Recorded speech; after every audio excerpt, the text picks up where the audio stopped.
আমাকে আমাকে খেতে দিতে হবে না, আমাকে হাত পেটা আধা বেলা উপোস করে রাখতে বলো, আমি খেতে চাইবো না। শুধু এই বাড়ির এক কোণে আমাকে একটু পড়ে থাকতে দাও না বাবা। আমি আমি তোমাদের ছেড়ে কোথাও গিয়ে শান্তিতে থাকতে পারবো না বাবা। ও বলো না, ওকে তাড়িয়ে দেবে না? বলো না। হবে আর তুই যদি না যাস তাহলে তুই আমার মরা বলতে যাবি বাবা।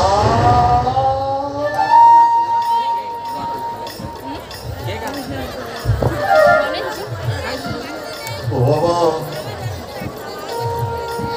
সেই কঠিন দিব্যিটাই দিয়ে দিলে বাবা। ও বাবা, তুমি মরে গেলে আমি কি নিয়ে বাঁচবো বলতে পারো? আমার যে পৃথিবীতে আপন বলে কেউ থাকবে না। আমি এবার সত্যি চলে যাবো। তুমি যখন বলছো, আমার যতই কষ্ট হোক, আমার এই বুকটা ছিঁড়ে গেল, আমাকে তো এই বাড়ি ছেড়ে যেতে হবে বাবা।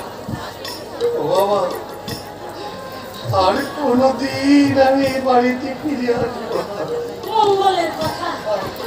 ও একটু একটু পায়ে তুলে দাও যাওয়ার আগে, একটু পায়ে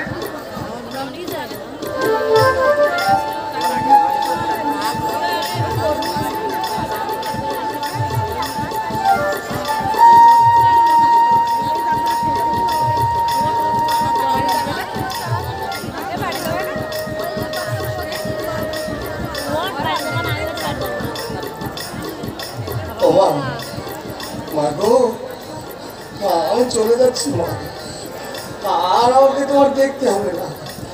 যাওয়ার সময় একটু একটু পায়ের তুলে দেবে মা।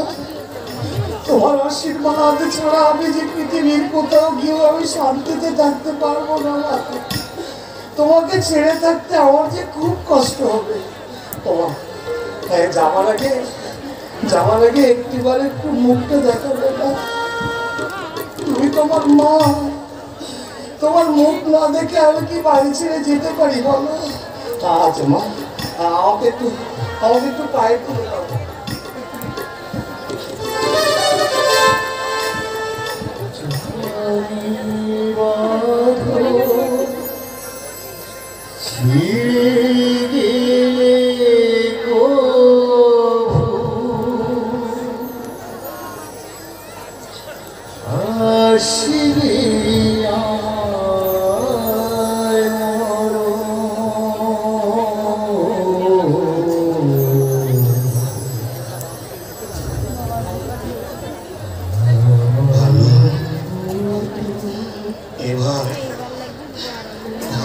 তুই আমাকে তাড়িয়ে দিলি কেন রে? আমি কি তোকে ছেড়ে থাকতে পারবো?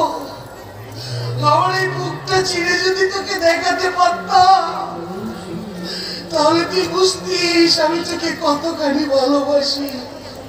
এবার ঠিক মতো পড়াশোনা করিস, লেখাপড়া শিখে অনেক বড় মানুষ হবি। আমি তাই দেখে অনেক আনন্দ পাবো রে, অনেক আনন্দ পাবো।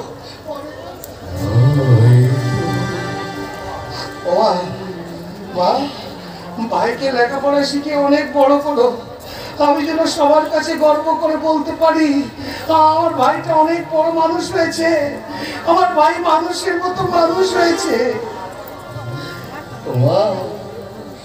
নিজের পেটে না ধরলেও আমি তো তোমার এক ছেলে। আমি তো তোমাকে মা বলেই ডাকি। আমাকে তাড়িয়ে দিতে তোমার এতটুকু কষ্ট হলো না মা? আমি চলে যাচ্ছি মা। বাবাকে সময় মতো দুটো খেতে দিও, বুড়ো হয়ে গেছে তো, খিদে সহ্য করতে পারে না। আমি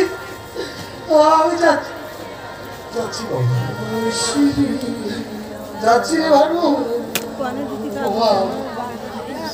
যাওয়ার আগে একটিবার কথাও বললো না। আমার কথা যদি মনে পড়ে আমার কথা মনে পড়লে তো তুমি আমার দুঃখ পেও না। আমি